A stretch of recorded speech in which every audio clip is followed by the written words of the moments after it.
Tuhan ada beserta dengan Anda. Haleluya. Immanuel, God with us. God loves us. And God is on our side. Dia adalah Allah yang ada di pihak kita. Haleluya. Saya mengajak Anda membuka di dalam kebenaran firman Tuhan yang diambil dari Efesus pasal yang kelima, ayat yang ke-15 sampai ayat yang ke-17. Kita akan lihat apa yang Tuhan mau kita lakukan hari-hari ini melalui kebenaran firman-Nya. Di sana dikatakan, karena itu perhatikanlah dengan saksama bagaimana kamu hidup. Janganlah seperti orang bebal, tetapi seperti orang arif. Dan pergunakanlah waktu yang ada, karena hari-hari ini adalah jahat. Sebab itu janganlah kamu bodoh, tetapi usahakanlah supaya kamu mengerti kehendak Tuhan. Di sini dikatakan usahakanlah supaya kamu mengerti kehendak Tuhan. Tuhan tidak akan menyuruh kita untuk berusaha mengerti kehendak Tuhan kalau kita tidak mungkin mengerti tentang kehendak Tuhan. Kalau kehendak Tuhan itu tidak mungkin untuk diketahui, Tuhan tidak akan katakan, mari cobalah mengerti kehendak Tuhan. Bahkan Rasul Paulus kepada jemaat di Kolose 1 ayat yang ke-9, Rasul Paulus mendoakan jemaat di Kolose. Di sana dikatakan, kami meminta, kami mendoakan supaya kamu menerima segala hikmat dan pengertian yang benar untuk mengetahui kehendak Tuhan dengan sempurna. Dilanjutkan lagi di pasal yang keempat dan ayat yang ke-12, ini merupakan doa daripada Epafras. Di sana dikatakan supaya kamu berdiri teguh sebagai orang-orang yang dewasa dan yang berkeyakinan penuh dengan segala hal yang dikehendaki Allah. Yesus sendiri berkata di dalam Matius 7 ayat yang ke-21, di sana dikatakan, bukan setiap orang yang berseru kepadaku, Tuhan, Tuhan, akan masuk ke dalam kerajaan surga, melainkan dia yang melakukan kehendak Bapakku yang di surga. Jadi dari 4 atau 5 ayat yang sudah saya bacakan bagi kita semua, di sini ada satu kata kunci yang saya mau bahas malam hari ini, yaitu bagaimana kita bisa hidup di dalam kehendak Tuhan. Saya tahu ada banyak sekali kehendak Tuhan di waktu-waktu yang spesifik, di waktu-waktu khusus, pada saat kita harus membuat keputusan besar. Kita tahu bahwa Roh Kudus bisa menuntun kita kepada kehendak Tuhan yang spesifik untuk masa dan untuk waktu yang tertentu dalam kehidupan kita. Tapi malam hari ini, kalau kita belajar dari Perjanjian Baru, ada minimal 6 hal. Kalau kita lakukan 6 hal ini, maka kita sedang melakukan kehendak Allah. Kita sedang ada di dalam kehendak Tuhan yang sempurna. Yang pertama, saya mengajak Anda membuka di dalam Markus pasal yang ketiga, ayat yang ke-31 sampai ayat yang ke-35. Apa yang menjadi kehendak Tuhan bagi Anda dan saya untuk kita lakukan? Markus 3 ayat 31, di sana dikatakan, lalu datanglah ibu dan saudara-saudara Yesus, sementara mereka berdiri di luar, mereka menyuruh orang memanggil dia. Ada orang banyak duduk mengelilingi dia. Mereka berkata kepadanya, lihat, ibu dan saudara-saudaramu ada di luar, dan berusaha menemui kepada mereka, siapa ibuku dan siapa saudara-saudaraku? Ia melihat kepada orang-orang yang duduk di sekelilingnya itu dan berkata, inilah ibuku dan saudara-saudaraku. Barang siapa melakukan kehendak Allah, dialah saudaraku laki-laki, dialah saudaraku perempuan, dialah ibuku. Jadi hal pertama yang harus kita lakukan supaya kita ada di dalam kehendak Tuhan yang sempurna. Apa yang Tuhan mau kita lakukan adalah Tuhan mau supaya kita duduk di kakinya untuk mendengar firman-Nya. Kalau Anda meluangkan waktu untuk duduk di bawah kaki Tuhan, untuk membuka Alkitab Anda, untuk belajar Alkitab, untuk memperhatikan khotbah, untuk memperhatikan firman Tuhan, untuk merenungkan kebenaran Tuhan, bahkan berkomitmen untuk melakukan kebenaran firman Tuhan, saya mau katakan bahwa Anda dan saya sedang ada di dalam kehendak Tuhan yang sempurna. Dalam kehidupan kita sebagai orang Kristen, sebagai orang percaya, itu ada satu proses yang Tuhan izinkan berkaitan dengan firman Tuhan. Proses yang pertama itu berkaitan dengan informasi. Ketika kita membuka Alkitab, kita mendengarkan khotbah, kita membuka firman Tuhan, kita mendapatkan informasi. Dan kalau kita punya komitmen untuk menyimpan informasi itu, kita mulai melakukan meditasi. Ini merupakan tahap yang kedua. Dari informasi menuju ke meditasi. Dari meditasi Anda mendapatkan iluminasi, Anda mendapatkan pencerahan, Anda mendapatkan pewahyuan, Anda mendapatkan rema. Dan ini akan menuntun ke proses yang keempat yang dinamakan aksi. Jadi dari informasi, meditasi, iluminasi, aksi, dan ditutup dengan manifestasi. Ketika kita melakukan firman Tuhan, kita bukan saja belajar untuk mendapatkan informasi, kita bukan saja merenungkan firman, meditasi, kita bukan saja mendapatkan rema pewahyuan, yaitu iluminasi, kita bukan saja melakukan aksi, melakukan firman yang kita pelajari, maka kita akan mengalami yang namanya manifestasi. Nah, seringkali kesalahan daripada orang percaya adalah kita mendengar firman Tuhan seperti malam hari ini. Seperti saat ini Anda mendengar firman Tuhan, Anda kepingin begitu terima informasi, Anda langsung mau masuk ke dalam manifestasi. Memang Tuhan bisa bekerja secara supranatural. Dia bisa bekerja secara instan melakukan manifestasi kuasanya. Tetapi normal proses dalam kehidupan kita orang percaya adalah pertama kita mendapatkan informasi, kita merenungkan melalui meditasi, kita mendapatkan pewahyuan, yaitu iluminasi, kita melakukan, yaitu aksi, dan pada akhirnya kita mengalami manifestasi daripada Tuhan. Inilah cara Tuhan bekerja. Seringkali kita kepingin Tuhan melakukan sesuatu, Tuhan menyembuhkan kita. Tetapi apa yang dikatakan oleh firman Tuhan? Mazmur 107 ayat 20. Di sana dikatakan dalam firman Tuhan, disampaikannya firman-Nya dan disembuhkannya mereka, diluputkannya mereka dari liang kubur. Jadi bagaimana Tuhan menyembuhkan kita? Melalui firman-Nya. Bagaimana Tuhan meluputkan kita dari mara bahaya, celaka, dan maut? Melalui firman-Nya. Disampaikannya firman-Nya dan disembuhkannya mereka, diluputkannya mereka dari liang kubur. Inilah cara Tuhan bekerja. Ya, Tuhan tidak selalu mau action dari pihaknya, tetapi Tuhan menunggu peran kita.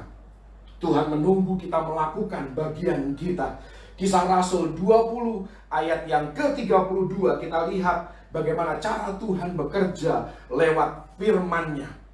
Dan sekarang aku menyerahkan kamu kepada Tuhan dan kepada firman kasih karunia-Nya yang berkuasa membangun kamu dan menganugerahkan kepada kamu bagian yang ditentukan bagi semua orang yang telah dikuduskannya. Jadi firman Tuhan, kalau kita bukan saja mau mendapatkan informasi, tetapi kita mau melakukannya, kita mau merenungkannya, kita mau mendapatkan rema daripada Tuhan, maka firman itu akan membangun kita. Dikatakan lebih lanjut dalam Yakobus 1 ayat 21. Di sana dikatakan, terimalah dengan lemah lembut firman yang tertanam di dalam hatimu. Dan firman ini berkuasa menyelamatkan jiwamu. Kata menyelamatkan di sini bukan saja berarti kita mati masuk surga, tetapi menyelamatkan berarti selama kita hidup di dunia ini, kita juga perlu untuk mengalami keselamatan. Kita perlu keselamatan dalam hal kesehatan, kita perlu keselamatan dalam hal keuangan, kita perlu keselamatan dalam hal pikiran, kita perlu kesehatan atau keselamatan di dalam berbagai hal dalam kehidupan kita yang kita perlukan untuk kita bisa menjalani kehidupan ini, mengiring akan Tuhan.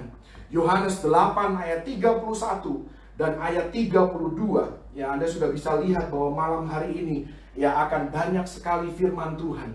Jadi Anda siap-siap catat kalau tidak terkejar untuk membukanya.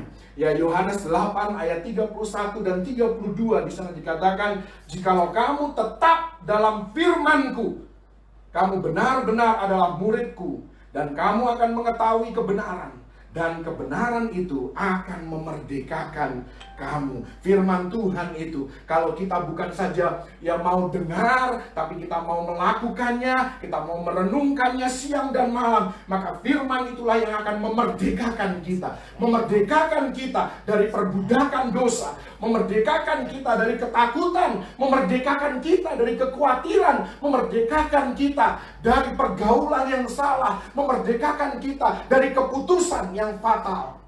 Jadi firman Tuhan, inilah cara Tuhan bekerja melalui proses yang harus kita ikuti. Makanya saya mau katakan, dengan begitu banyak manfaat daripada firman Tuhan, tidak heran sangat sulit bagi kita orang percaya untuk fokus membaca Alkitab, fokus dengar khotbah. Itu sangat sulit. Kenapa? Karena Alkitab, kebenaran firman Tuhan adalah hal supranatural. Setiap kita melakukan hal yang supranatural, ada juga kuasa-kuasa kegelapan, kuasa-kuasa supranatural yang mencoba untuk melawan dan menentang ya tekad kita, komitmen kita. Ya, karena iblis tahu ketika firman Tuhan itu terserap dengan baik, dia akan kalah posisi. Dia tidak bisa lagi untuk menakut-nakuti kita. Dia tidak bisa lagi membuat kita khawatir atau gelisah. Ya, sebagai salah satu contoh, saya mengajak Anda membuka dalam Mazmur 91 ayat 10 dan 11. Saya percaya Anda akan diberkati dengan ayat-ayat ini sekalipun Anda sudah sering membacanya.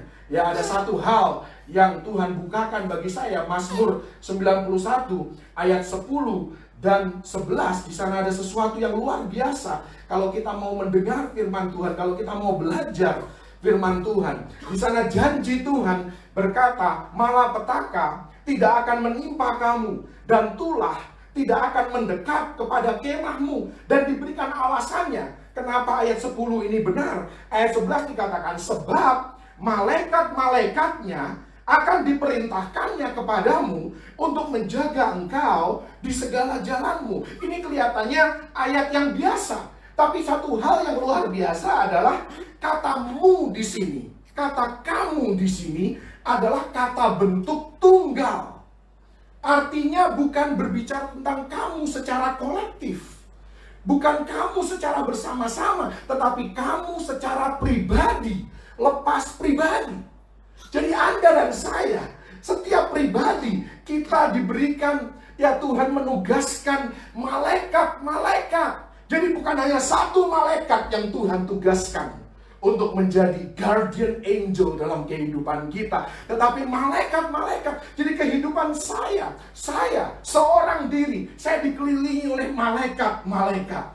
Anda seorang diri, Anda juga dikelilingi oleh malaikat-malaikat. Dan malaikat diutus untuk melayani orang yang hidup di dalam keselamatan, di dalam Yesus Kristus, kata Ibrani. Karena itu, Nabi Elisa bisa berkata kepada bujangnya, "Jangan takut, sebab lebih banyak yang menyertai kita daripada yang menyertai mereka." Nah, kalau Anda tahu kebenaran ini, Anda merenungkan kebenaran ini, dan kemudian Anda mendapatkan pewahyuan yang baru, dan Anda menjalani hidup Anda, keseharian Anda, ya, dengan lewat aksi, lewat tindakan Anda, dan Anda tahu kebenaran ini, maka akan terjadi manifestasi, yaitu firman itu akan memerdekakan kita.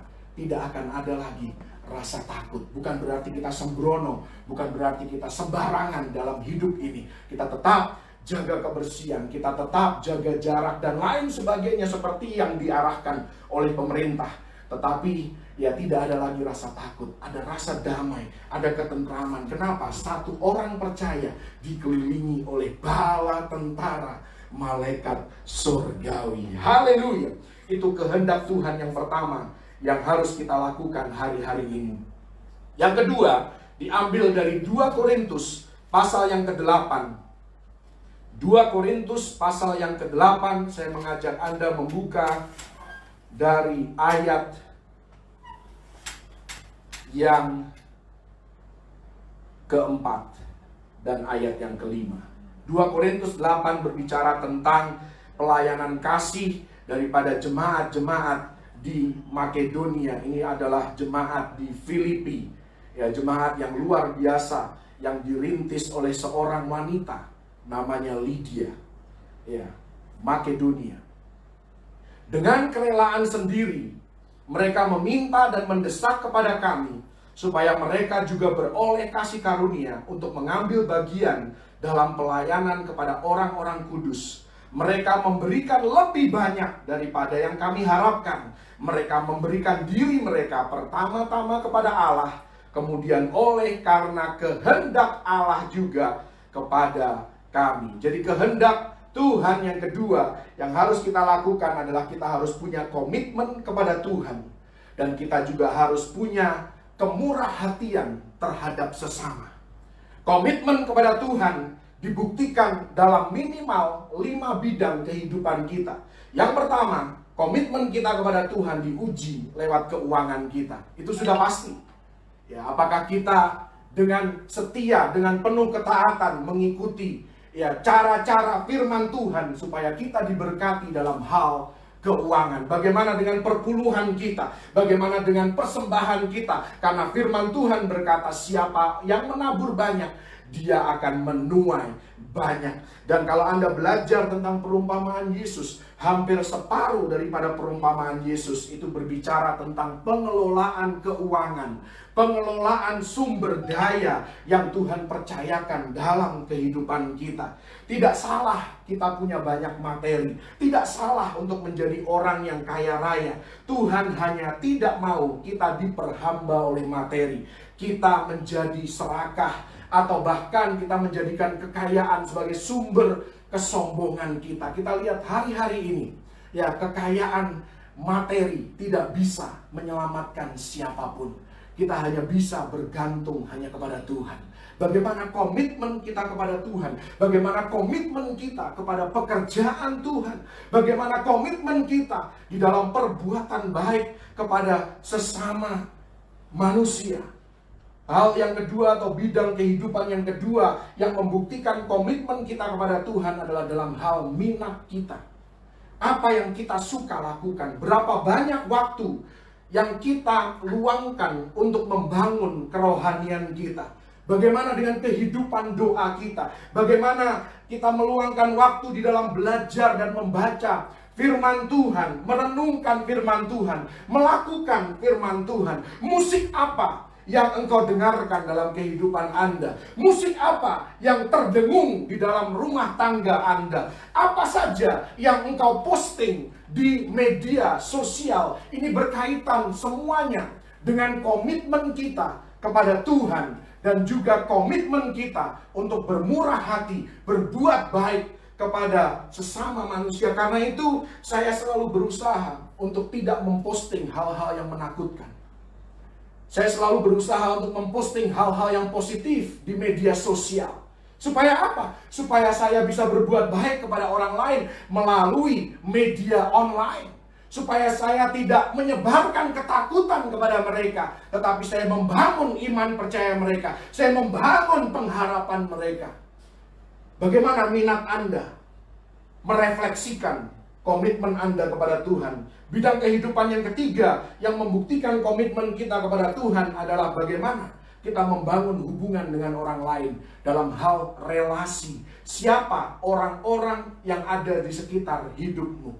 Siapa orang-orang yang engkau izinkan untuk memberikan kepadamu nasihat, masukan, kritikan, bahkan ya hal-hal yang menjadikan dasar dalam hidup Anda untuk membuat keputusan-keputusan penting maupun keputusan-keputusan besar? Siapa yang engkau izinkan? Suara siapa yang engkau izinkan untuk masuk ke telinga Anda, untuk masuk ke jiwa Anda? Apakah orang-orang di sekitar kehidupan Anda membuat Anda menjadi lebih dekat kepada Tuhan atau semakin menjauh daripada Tuhan? Ada satu alasan kenapa Raja Saul lama-kelamaan kehidupannya semakin hari semakin menjauh dari apa yang rohani, semakin menjauh dari kehendak Tuhan. 1 Samuel 20 ayat yang ke-25. Di sana dikatakan bahwa ada satu kursi yang kosong di meja makan daripada Raja Saul. Dan kursi itu biasa diduduki oleh seorang bernama Daud. Daud melambangkan pertobatan. Daud melambangkan worship, penyembahan. Daud melambangkan gairah rohani, yang melayani Tuhan dengan semangat, ya tidak perhitungan dengan Tuhan. Itulah Daud. Dan itu yang hilang dari kehidupan Saul, sehingga kehidupan Saul makin lama makin menjauh dari Tuhan, dari kehendak Tuhan. Karena sebenarnya Saul ini adalah pilihan pertama daripada Tuhan untuk menjadi Raja Israel.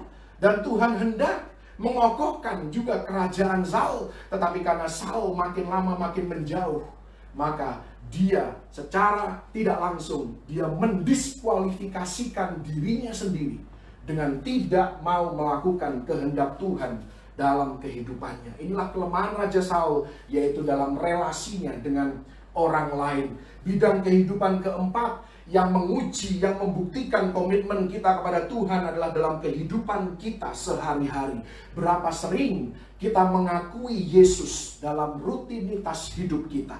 Seberapa sering kita mengingat akan Yesus, memberikan kemuliaan kepada Yesus untuk segala sesuatu yang kita terima, untuk segala sesuatu yang kita alami. Amsal 3 ayat 6 dikatakan, akuilah Tuhan di dalam segala jalanmu, maka dia akan meluruskan jalanmu. Mari, jangan malu untuk memberikan segala kemuliaan bagi Tuhan. Kita bisa nafas ini pun, ini semuanya karena Tuhan. Karena itu dalam kehidupan kita sehari-hari, mari kita buktikan komitmen kita kepada Tuhan. Hal bidang kehidupan yang kelima dan yang terakhir, yang membuktikan komitmen kita kepada Tuhan adalah dalam hal masalah. Ketika masalah datang, kemana engkau berpaling? Kepada ketakutankah? Kepada kekhawatirankah? Atau kepada kemarahankah? Kepada kekecewaankah? Kepada kepahitankah? Itu artinya komitmen Anda kepada Tuhan belum full. Dan hari ini Anda, kalau Anda masih bernafas, Anda masih hidup, Anda diberikan kesempatan untuk memperkuat komitmen Anda kepada Tuhan. Kepada siapa engkau datang ketika masalah melanda? Pemazmur berkata dalam Mazmur 121 ayat yang pertama dan ayat yang kedua, aku melayangkan mataku ke gunung-gunung, dari manakah akan datang pertolonganku? Pertolonganku ialah dari Tuhan yang menjadikan langit dan bumi. Hari-hari ini semua orang, mau tidak mau, suka tidak suka, mereka harus berpaling ke atas. Mereka harus menengadah ke atas. Karena satu-satunya pertolongan, satu-satunya yang bisa melindungi kita hanyalah Tuhan yang menjadikan langit dan bumi. Dan memang seperti itulah masalah seharusnya membuat kita berpaling kepada Yesus. Ini hal kedua yang harus kita lakukan, yang merupakan kehendak Tuhan di dalam kehidupan kita, yaitu berkomitmen kepada Tuhan dan bermurah hati kepada sesama. Kehendak Tuhan yang ketiga diambil dari Efesus 6 ayat yang kelima sampai ayat yang ke-8. Efesus 6 ayat yang kelima sampai ayat yang ke-8.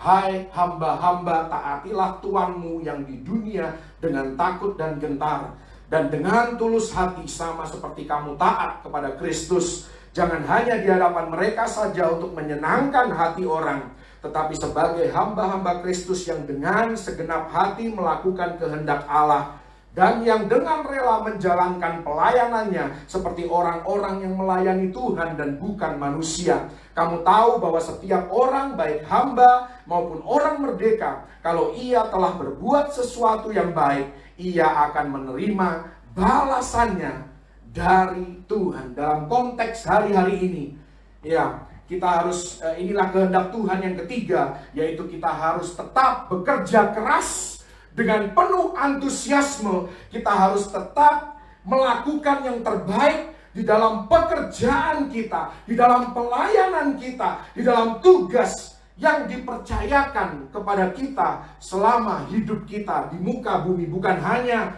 pada saat kita diawasi, bukan hanya pada saat bos kita ada, atasan kita melihat, tetapi pada saat mereka tidak melihat pun ada Tuhan yang menilai, ada Tuhan yang melihat bagaimana antusiasme kita, bagaimana sikap dan etos kerja kita.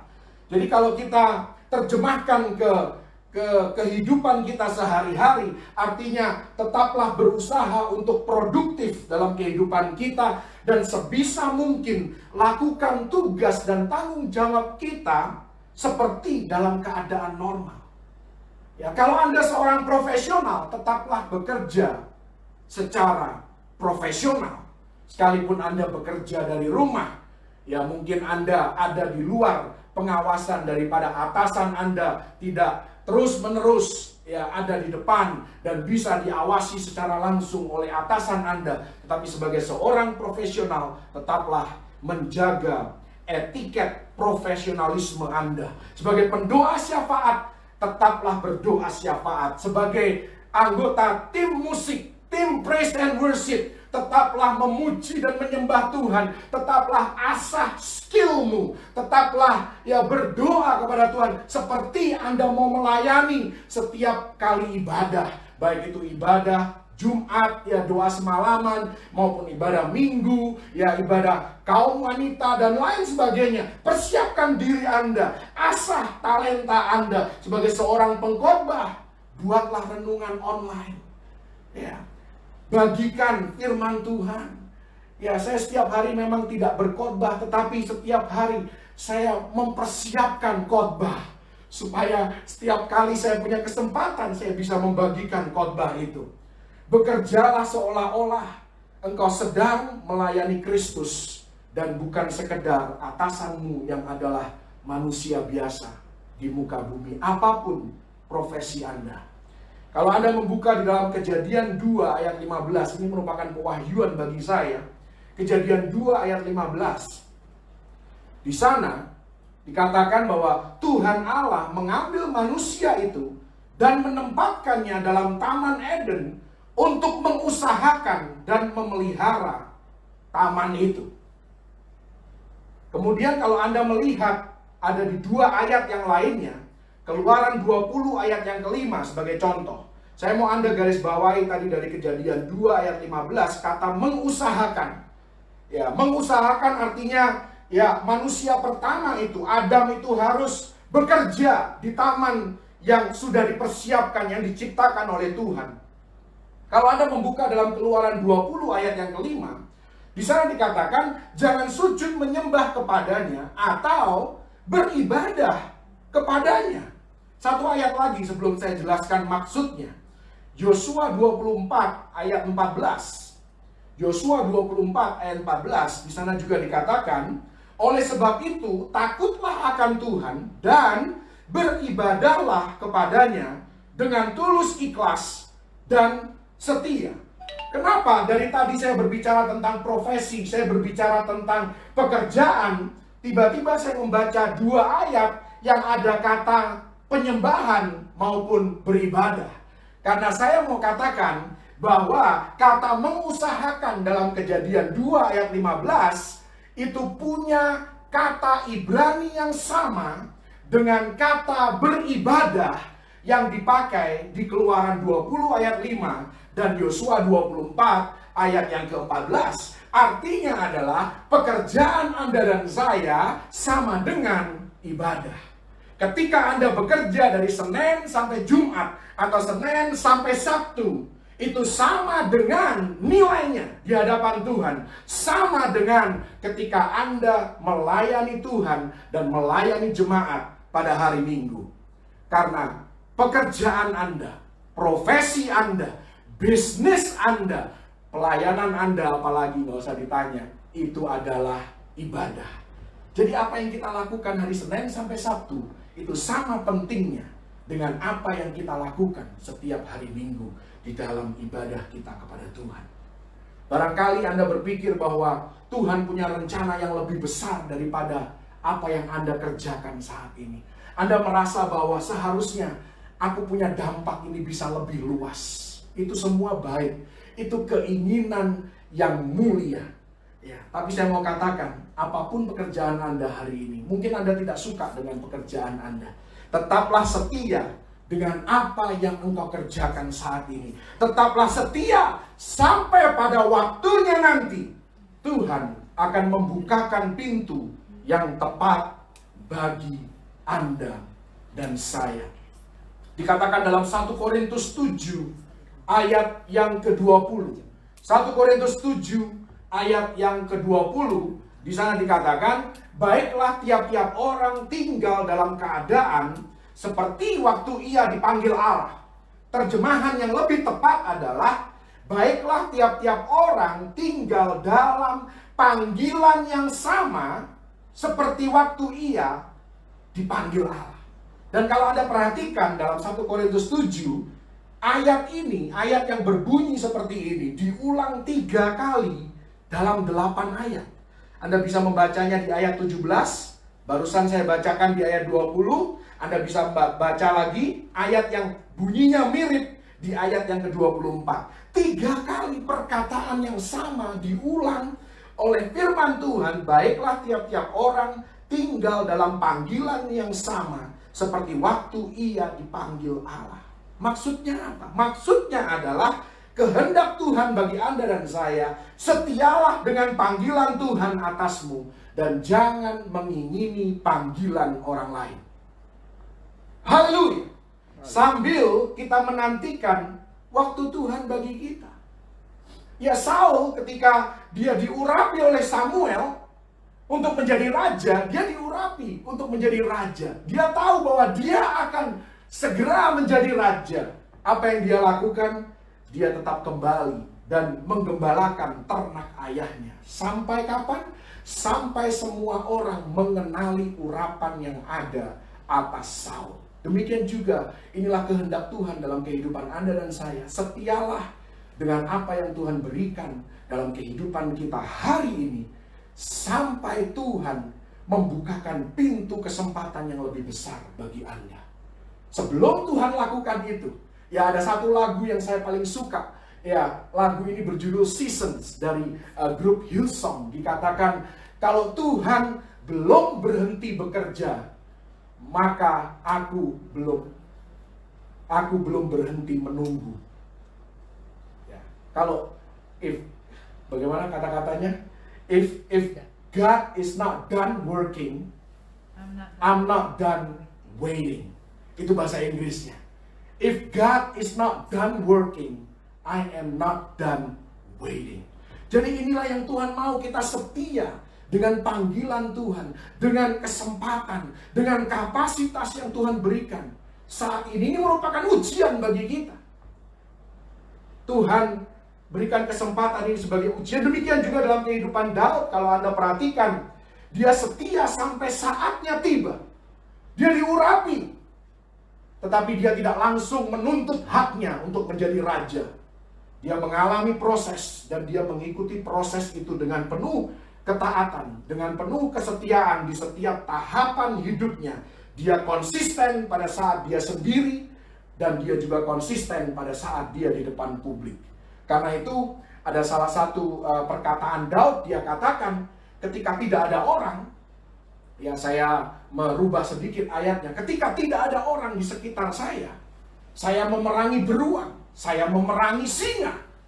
Ini apa yang dia lakukan di tempat gelap. Ini yang dia lakukan ketika dia sendirian, ketika dia tidak diawasi oleh siapa-siapa. Dan Tuhan memberikan dia kesempatan di depan publik untuk memerangi Goliat. Ini juga merupakan satu bukti bahwa kehidupan Daud itu konsisten. Bahkan di tempat yang gelap ketika tidak ada orang yang melihat, maupun di tempat yang terang ketika semua mata tertuju kepada dia. Dan inilah yang Tuhan cari dalam kehidupan kita, konsisten di tempat yang gelap ketika kita tidak diawasi, dan juga konsisten ketika kita ada di depan banyak orang. Barangkali kita merasa ada sesuatu yang lebih daripada apa yang kita jalani saat ini. Mungkin kita merasa, wah, dengan kemampuanku, aku seharusnya digaji ratusan juta. Seharusnya aku sudah punya bisnis di mana-mana. Saya mau katakan, itu tidak salah. Tapi kalau Tuhan belum berikan kesempatan itu hari ini, artinya apa? Kita harus setia dengan panggilan Tuhan atas kita. Haleluya.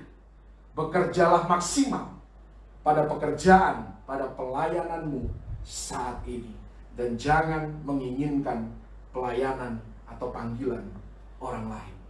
Kehendak Tuhan yang keempat diambil dari 1 Tesalonika 4 ayat yang ketiga sampai ayat yang kelima. Jadi semua ayat-ayat yang saya bacakan bagi Anda itu ada kata kehendak Tuhan.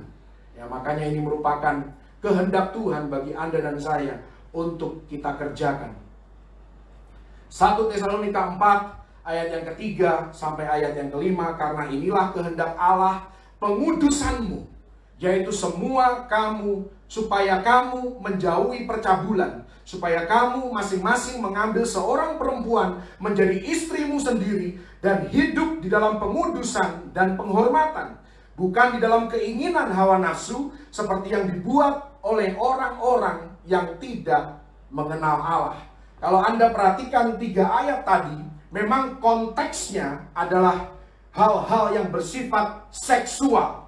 Tetapi kalau Anda membaca terus di pasal yang keempat, ada juga berbagai aspek kehidupan yang lain, ya, yang Tuhan mau, yaitu kehendak Tuhan yang keempat. Hiduplah dalam lingkup, dalam batasan yang Tuhan sudah tetapkan, baik dalam hal seksualitas khususnya, dan juga dalam hal, kalau Anda membaca di ayat yang ke-11 dan ayat yang ke-12, bagaimana kita berurusan dengan orang lain. Hiduplah dalam batasan, dalam lingkup yang Tuhan sudah tetapkan. Bagaimana dalam pekerjaan kita, dalam etika kehidupan kita. Ya, dikatakan di ayat yang ke-11 dan 12, kalau Anda belajar dari 1 Tesalonika 4, di sana Tuhan tidak menghendaki supaya kita menjadi orang-orang yang kepo. Jangan mau tahu kehidupan dan urusan orang lain terlalu mendetail. Ya, kecuali dia share masalah hidupnya dengan Anda, itu lain cerita. Tapi kalau Anda ya diam-diam korek sana, korek sini, di sini firman Tuhan katakan, anggaplah sebagai suatu kehormatan untuk hidup tenang. Kenapa seringkali hidup kita tidak tenang? Karena kita kepo. Untuk mengurus persoalan-persoalan sendiri dan bekerja dengan tangan seperti yang telah kami pesankan kepadamu, sehingga kamu hidup sebagai orang-orang yang sopan di mata orang luar dan tidak bergantung pada mereka. Jadi dalam hal bekerja, firman Tuhan katakan, bekerjalah dengan tanganmu sendiri, supaya engkau tidak hanya bergantung pada kemurahan orang lain. Dan juga jagalah sopan santun di dalam kehidupan kita. Ketika Tuhan menempatkan satu batasan, ketika Tuhan ya membatasi pergerakan kita, itu artinya dia melakukannya untuk kebaikan kita. Dan kita harus percaya bahwa Tuhan selalu peduli dengan kehidupan kita. Dia mau apa yang terbaik bagi kita. Jadikan firman Tuhan sebagai otoritas tertinggi dalam kehidupan kita.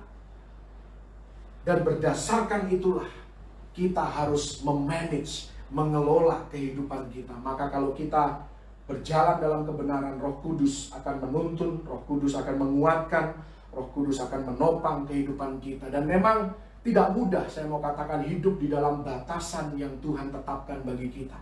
Seringkali kita kepingin memberontak karena kita merasa ada sesuatu yang lebih. Oh, aku bisa lakukan lebih. Ya, tapi Tuhan katakan stop. Ya, ada batasan-batasan tertentu, ada lingkup tertentu, yang garis tertentu yang engkau tidak harus langgar, yang engkau tidak harus lewati. Ya, sekalipun pada akhirnya kita harus bergumul. Ya, katakanlah suami atau istri, ya, ada persoalan dalam pernikahan mereka, ada persoalan yang berat di dalam rumah tangga mereka. Salah satunya kepingin, aduh, aku cerai saja. Saya mau katakan, ya, memang mungkin ada batasan, mungkin ada konflik, ya, yang sampai hari ini belum terselesaikan. Yang kelihatannya suram, tidak ada jalan keluar. Saya mau katakan, kalau engkau menghormati firman Tuhan, kalau engkau menghormati kebenaran dan engkau tetap hidup sesuai dengan kehendak Tuhan di dalam batasan yang Tuhan tetapkan, saya percaya, ya Tuhan akan memberkati engkau, Tuhan akan menguatkan engkau, Tuhan akan menghargai keputusanmu, karena itu tetaplah setia.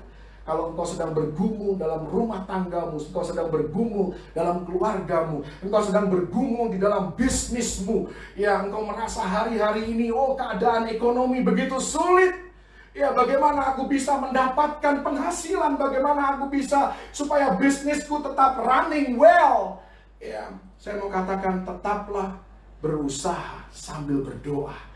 Jangan lakukan hal-hal di luar batasan yang Tuhan sudah tetapkan. Di luar hal-hal yang bersifat kebenaran. Tetap jagalah integritas dalam kehidupan kita. 1 Tesalonika 4 ayat yang ke-7 di sana dikatakan, Allah memanggil kita bukan untuk melakukan apa yang cemar, melainkan apa yang kudus. Itu yang Tuhan mau. Jadi dalam segala hal, hiduplah sesuai dengan batasan yang Tuhan tetapkan bagi kita. Maka sedikit demi sedikit Tuhan akan menuntun kita, menguatkan kita, dan membawa kita, memperbesar kapasitas kita sesuai dengan kehendaknya yang sempurna. Kehendak Tuhan yang kelima diambil dari 1 Tesalonika 5 ayat yang ke-18.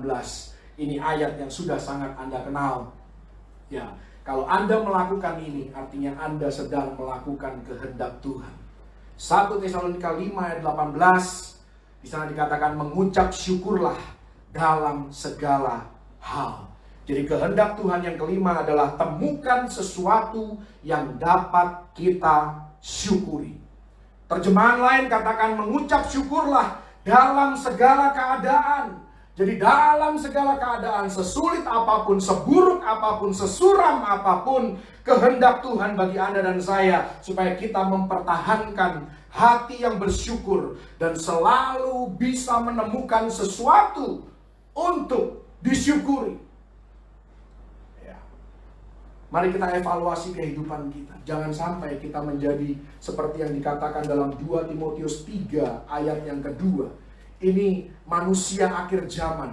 Salah satu sifat dan karakter daripada manusia akhir zaman adalah tidak tahu berterima kasih. Jangan menjadi orang yang tidak tahu berterima kasih. Saya suka sekali kalau setiap hari saya lihat postingan daripada Instagram sepupu saya.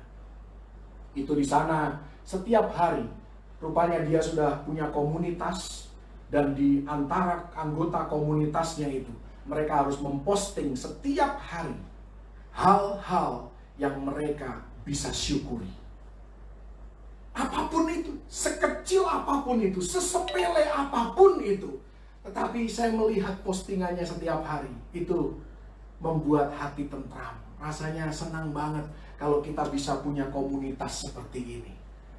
Aku bersyukur, karena itu saya suka akhir-akhir ini posting juga. Kalau ya dapat makanan, ya kadang-kadang kita dapat makanan, kita maunya mencari-cari kesalahan, yang mencari-cari apa yang bisa dikritik dari makanan itu. Tetapi saya belajar, apapun makanan yang disiapkan, apalagi bukan saya yang masak, bukan saya yang menyiapkan, ya kan, saya tinggal bawa saja ke kantor. Di sana ya saya mengucap syukur, Tuhan, aku bersyukur buat makanan yang tersedia. Aku bersyukur buat orang-orang yang sudah menyiapkannya. Mereka harus bangun lebih pagi dari saya untuk menyiapkan makanan itu. Jadi apapun rasanya, saya akan berusaha untuk tidak mengkritik. Kenapa? Karena itu berkat Tuhan. Kita belajar menemukan sesuatu sekecil apapun untuk kita bisa syukuri. Jadilah orang yang tahu bersyukur. Hari-hari ini, ya seringkali banyak hal yang kita abaikan untuk kita syukuri. Kita bisa bernafas, kita harus bersyukur. Kita bisa buang air, bahasanya. Kita bisa buang air, kita harus bersyukur. Karena ada orang-orang tertentu yang tidak bisa buang air. Haleluya. Ya, kita bisa beribadah. Itu kita harus bersyukur. Tidak semua orang bisa beribadah. Kita punya pikiran yang waras. Kita juga harus bersyukur. Karena hari-hari ini tidak semua orang punya pikiran yang waras. Ya, kita masih sehat. Kita harus bersyukur. Ya, kita bisa keluar masuk rumah tanpa rasa takut. Itu kita juga harus bersyukur, sekalipun kita tetap harus waspada dan berjaga-jaga. Haleluya. Jadi banyak sekali hal-hal yang seringkali kita abaikan, kita anggap remeh. Sampai hal itu hilang dari kehidupan kita, baru kita merasa, oh benar, bahwa hal itu ternyata berharga. Kehendak Tuhan yang keenam dan yang terakhir diambil dari 2 Petrus 3 ayat yang ke-9. Dan ini merupakan kehendak Tuhan yang paling utama, yang paling penting bagi Anda dan saya. 2 Petrus 3 ayat yang ke-9. Di sana dikatakan, Tuhan tidak lalai menepati janjinya, sekalipun ada orang yang menganggapnya sebagai kelalaian, tetapi ia sabar terhadap kamu. Karena apa? Karena ia menghendaki supaya jangan ada yang binasa, melainkan supaya semua orang berbalik dan bertobat. Jadi jelas di sini bahwa kehendak itu Tuhan tidak mau seorang pun binasa. Tuhan mau semua orang selamat. Kita tahu bahwa tidak akan semua orang selamat, tetapi kehendak Tuhan supaya semua orang selamat. Kuncinya apa? Diberikan di sana. Kuncinya kita harus berpaling kepadanya dan kita harus bertobat. Jadi pertobatan ini berbicara tentang dua hal. Pertobatan berbicara tentang berubah pikiran tentang Tuhan. Kalau dulu kita punya pemikiran bahwa Tuhan itu jahat, Tuhan itu ya Tuhan yang suka anak-anaknya menderita. Sekarang kita berubah pikiran tentang Tuhan. Metanoia. Kita melayani, kita menyembah Allah yang baik. Ya karena itu kita katakan, aku bangga memiliki Allah seperti Engkau. Karena dia tidak lagi mengingat dosa-dosa kita. Dia tidak melawan kita, melainkan ada di pihak kita. Itulah Tuhan yang kita sembah dan kita layani. Pertobatan memiliki makna yang kedua, yaitu perubahan di dalam batiniah kita, yang pada akhirnya tercermin keluar melalui kehidupan kita di alam nyata, melalui perilaku kita, pola pikir kita, melalui perkataan kita. Salah satu hal yang Tuhan kehendaki saat kita melewati masa kesukaran seperti ini adalah Tuhan mau Anda dan saya bertumbuh. Jangan sia-siakan kesempatan untuk bisa bertumbuh menjadi pribadi yang lebih baik dan naik ke level yang lebih tinggi lagi. Krisis membuat kita berpaling kepada Tuhan dan menunjukkan bahwa uang, popularitas, hal-hal jasmani dalam kehidupan kita tidak melampaui kuasa Tuhan. Hanya Tuhan yang dapat memuaskan kita, mengenyangkan hidup kita. Hanya Tuhan yang dapat mengisi kekosongan hidup kita. Hanya Tuhan yang dapat menenteramkan hati, jiwa, pikiran kita. Dan untuk itulah Yesus datang ke dunia. Memang selama kita hidup di dunia ini tidak selalu nyaman untuk ikut Yesus. Tetapi saya mau katakan, pada akhirnya nanti Yesus adalah satu-satunya jalan menuju ke rumah Bapa di surga saat dunia ini dan segala isinya berlalu. Haleluya. Jadi ada 6 kehendak Tuhan yang Tuhan mau kita lakukan sebagai anak-anaknya hari-hari ini. Yaitu kita duduk di kakinya untuk mendengar firman-Nya. Kita punya komitmen kepada Tuhan dan kemurah hatian kepada sesama. Kita bekerja keras dengan penuh antusiasme melakukan yang terbaik dalam pekerjaan, tugas, pelayanan yang dipercayakan kepada kita. Kita hidup dalam batasan, dalam lingkup yang Tuhan tetapkan. Kita selalu dapat menemukan sesuatu untuk dapat kita syukuri. Dan yang terakhir, 2 Petrus 3 ayat 9 tadi katakan, berpalinglah kepada Tuhan. Berharaplah hanya kepada Tuhan. Itulah kehendak Tuhan yang sempurna di dalam kehidupan kita, orang-orang percaya.